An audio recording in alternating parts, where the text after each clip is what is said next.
She declared a month-long relationship renovation to reclaim her billionaire ex. My answer? Her designer junk went by sea, course set for the Kenyan coast. The air on the 70th floor of the Al Yaqub Tower in Dubai was heavy, thick with caffeine and the metallic scent of impending success. It wasn't just a smell, it was a concentrated dose of exhaustion and high stakes, the kind that costs marriages and builds empires. I, Roman, 36, fund CFO of a major hedge fund, was on the final stretch of what the press would later call the desert consolidation, the deal of the century, a strategic $150 million merger, critical to securing my firm's footprint in the EMEA market, was awaiting the last ceremonial signature. This was the moment that was supposed to catapult my career, cementing my legacy from promising to indispensable. I had flown 18 hours, run on 3 hours of sleep, and sacrificed every personal commitment for this. My jacket was draped over the chair back, and my phone, face down, lay next to a glass of water, its existence secondary to the paper on the table. It was in this sacred moment, just as the client partner's hand reached for his solid gold pen, that my phone began vibrating. Not just once, but with the persistence that screams, "This is urgent, and this is about you, and you must stop what you are doing." It was 4:45 a.m. in New York. I ignored the first 3 bursts. Once the documents were signed, the deal sealed, and the final celebratory, yet formal, toasts exchanged, I finally managed to escape into the plush, quiet solitude of the corridor. Selena's messages were a torrent of self-importance, an imperative, executed with the careless grace of a child demanding attention. She, a self-proclaimed luxury lifestyle consultant, whose entire business model was predicated on beautiful selfies funded by my portfolio, was currently in Saint-Tropez at the exclusive Golden Festival. Her text, "Roman, you must accept this. This place, these people, this energy, it has completely overturned my worldview. I need absolute personal space, a deep dive into my own essence. I'm declaring a month of relationship renovation. Understand? This is not a breakup, but a pause. This isn't about us, it's solely about me. I feel like our predictable union is structurally holding me back from my full potential. I've warned everyone, Elena, my mother, and Milana, my assistant, that we are on a complete relationship stop. No calls, no stressful late-night updates about your stocks or the fund. I need to reboot and rebuild my personal brand from the ground up with a fresh perspective. I'll be back in 30 days, and we will reevaluate what can be saved. Kisses, month of renovation, complete stop."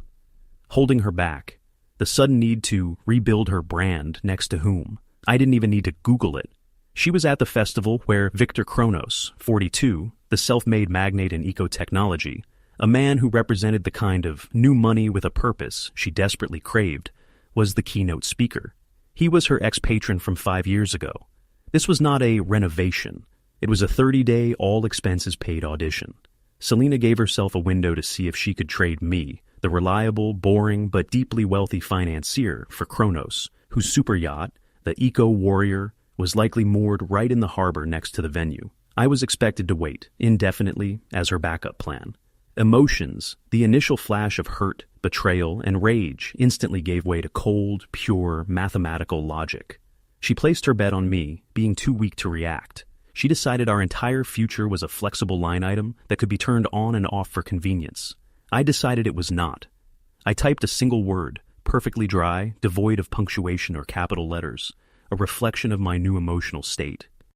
I sent it, watching the red receipt turn blue the moment she was likely raising a glass to her newly single status with Kronos. Agreed. The phone was off, and I returned to the table, but my focus was no longer on the merger documents. It was on the meticulous surgical plan for the complete elimination of her presence in my life. The month of renovation officially became her final, lifelong status. The first call, moments later, was to Daria, my corporate lawyer in New York. "Daria, I require an immediate legally airtight notice of eviction." She publicly declared our separation to third parties, explicitly stating a complete relationship stop. She was never on the lease of my Manhattan apartment. She was a guest. I want her mother, Elena, her assistant, Milana, and the administration of the Golden Festival in Saint-Tropez to receive this document, legally served before the close of business today, their time.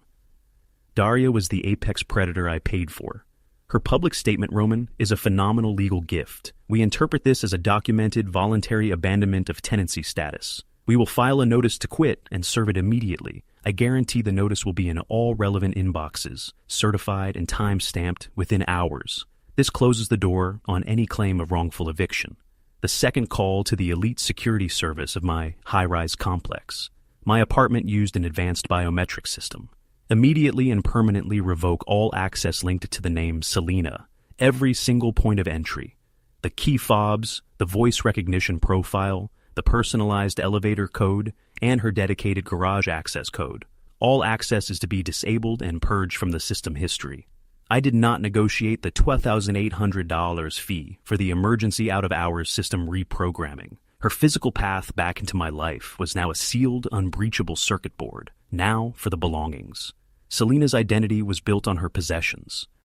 She had a collection of elegant Art Deco porcelain figurines that she called the Legacy. A walk-in closet full of evening gowns she wore once, and a massive, hideous azure blue velvet sofa she had purchased for $6,000 that, in her mind, made the apartment more European. I decided her things would not wait for her in a climate-controlled New Jersey storage unit. They had to embark on a one-way journey she could not, and would not, want to cancel. I contacted Apex Global Freight, a company that specializes in complex, high-value international cargo, and, most importantly, asks no questions. I need one standard 40-foot ocean freight container for fragile, consolidated cargo, top-tier professional packing, photographic inventory, and all-risk insurance. Shipping must be as fast as logistically possible. The direction? Not a random warehouse, but the notoriously complex port of Mombasa, Kenya. My logistical calculation was ruthless and simple. Kenya, as a major African transit hub, has one of the world's most nightmarish customs bureaucracies. For a private individual without a dedicated logistics structure, retrieving this high-value art cargo would be a financial and temporal death sentence. She would have to either personally fly there, hire an incredibly expensive and slow Kenyan import broker, post massive bond fees, and pay exorbitant demurrage charges, or lose everything to customs confiscation. This was not theft. This was legal, financially lethal logistics execution. The total cost of my retaliatory operation, including insurance, expedited handling, and the 2-month prepaid ocean freight, $21,500. I paid the wire transfer instantly.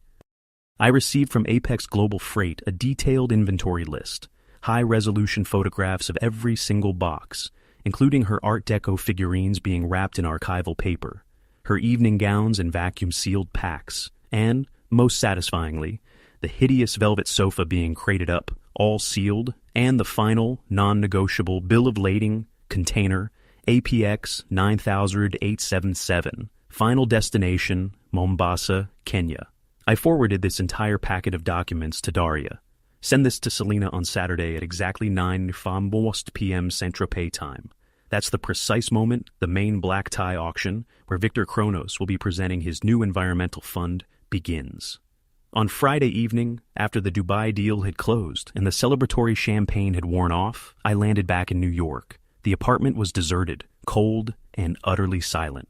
There was nothing left that reminded me of Selena. No stray designer shoes, no excessive perfume, no hideous blue velvet. I felt not loneliness, but the deepest, most profound relief. This was not just space. It was conquered territory, scrubbed clean. On Saturday afternoon, I delivered the final social blow. I updated my LinkedIn status to single, effective immediately, and drafted a cold, emotionless email to the 2 managing directors I knew were attending the Golden Festival in Saint-Tropez, one of whom was an investor in Victor Kronos' fund. Subject: important confidential information. Status of Selena's relationship and tenancy. Dear colleagues, I am officially advising you that my long-term partnership with Selena has been immediately terminated. Her declaration of a relationship renovation during my critical business trip was perceived as a non-negotiable act of bad faith and a profound breach of trust. Please be aware that any attempts at networking or self-presentation at the Golden Festival have absolutely no connection to me, my fund, or my professional integrity.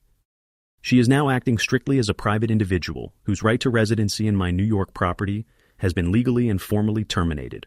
Eviction notices have been served. I would appreciate your discretion, but I felt this professional clarification was essential. Sincerely, Roman B. The email went out at 8:55 p.m. Saint-Tropez time, 5 minutes before showtime. The explosion happened at exactly 9:02 p.m. I imagined her face, dressed in a borrowed gown, standing next to Kronos when she received the eviction notice, followed by the detailed photos of her life in shipping crates and the bill of lading pointing to Africa. The crash from high-fashion socialite to legally evicted former guest, all while she was supposed to be smiling for the cameras. Selena, 9:03 p.m. Roman, you are a monster. This is not a month of renovation. It's war. My porcelain, my sofa. It's all in Kenya. You had no right to touch my legacy. I'm with Lex. He saw everything. My fate is in your hands. I will destroy you in court. The reference to Lex was a desperate typo, likely grabbing the wrong name in her panic, a detail I relished but did not correct. Me, 9:05 p.m. Agreed. You declared a breakup and a change of priorities. I provided the logistics for your new brand. Your property is in a secure, insured container, and you have all the legal documents to retrieve it. Do not call me. All legal matters go through Daria. Then came a relentless barrage of calls from Elena, her hysterical mother. I did not answer, but forwarded the number to Daria for documentation of harassment. An hour later, a second longer message arrived from Selena, now clearly alone and hysterical. The distance from Victor Kronos palpable. Selena, 10:15 p.m. Do you understand that this is costing me my reputation? Victor is gone. He told me I'm unstable and asked me to leave the festival. Your call to my colleagues is slander. I demand you return my belongings within 48 hours and pay for my flight home, or my lawyer will be the second party in this deal, and we will sue for $100,000 in damages. Me, 10:17 p.m. Your lawyer will explain the difference between theft and the legal removal of a guest's property by the owner. If you sue, Daria will file an immediate counterclaim for frivolous litigation, public defamation, and the documented costs incurred for the logistical resolution of your voluntary abandonment. The property is in Kenya. Retrieval is your sole financial and logistical responsibility. Our communication is permanently terminated. Do not contact me again. I blocked her number and all her social media profiles. The following months were a predictable legal drama that Daria dismantled with cold corporate efficiency. Their initial claim for $100,000 for emotional distress and illegal appropriation was laughed out of the judge's chamber when Daria presented our termination of tenancy document, the certified bill of lading, and the notice to quit that Selena had received while at the festival. We did not steal the property. We simply fulfilled our legal obligation to remove a former guest's items, shipping them to an address of our choosing, which was fully documented. The most bitter, final moment for Selena came when her low-grade lawyer explained the Mombasa logistics puzzle.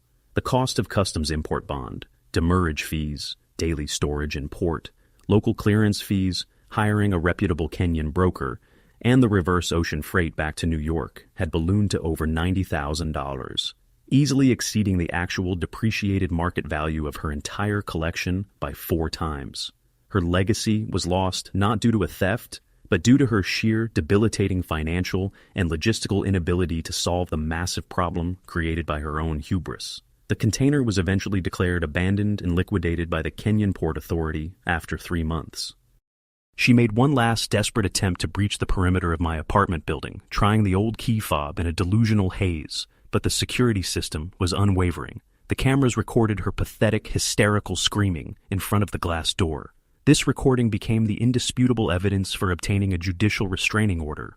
The judge, after reviewing the emotional text messages, the attempt to trespass, and the evidence of her public defamatory statements, granted the order unequivocally. Miss, your status was legally terminated. You attempted to trespass. Your actions demonstrate a clear pattern of harassment, not the protection of rights. The restraining order is granted. Selena received a 1-year, 500-meter restraining order. Her reputation was annihilated by the story that made the anonymous financial blogs. Lifestyle consultant's ego trip ends in container confiscation by Kenyan Port Authority. No high-end brand wanted to associate with a woman who was publicly unstable and had lost a major legal battle against her ex-fiancé. She became a cautionary tale-a-walking anecdote. 8 months later, when the storm had long passed and the legal fees were a tax write-off, I met Alina, 35, an architect, who designed complex infrastructure. She was calm, self-sufficient, had her own established career, and absolutely zero need for my financial anchor. On one of our quiet dates, she saw an old news snippet about the Kenyan container saga. She looked at me with a steady, appreciative gaze that wasn't flattery, but pure respect. So she told you pause to see if Victor Kronos would take her, and you, instead of engaging in the typical male emotional meltdown, solved the problem by turning her property into an unrecoverable international logistics crisis. That, Roman, is a level of strategy I admire. That's the executive summary, I confirmed, sipping my wine. I simply treated her ultimatum as a non-negotiable, permanent contract termination, not an invitation to renegotiate the terms of our relationship. Excellent, Alina smiled, a genuine, powerful curve of the lips. A partnership must be built on mutual respect and shared risk. If one partner uses it as an audition for a better role, the contract is void. You didn't engage in the emotional hysteria.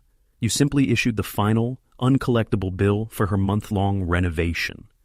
Her month of relationship renovation cost her everything: my apartment, our engagement, her entire professional reputation, and her entire collection of art, which was eventually sold for scrap in the port of Mombasa. The single word, agreed, was the most expensive thing she had ever heard. She wanted a pause. I provided her with a final, legally binding, and irreversible full stop.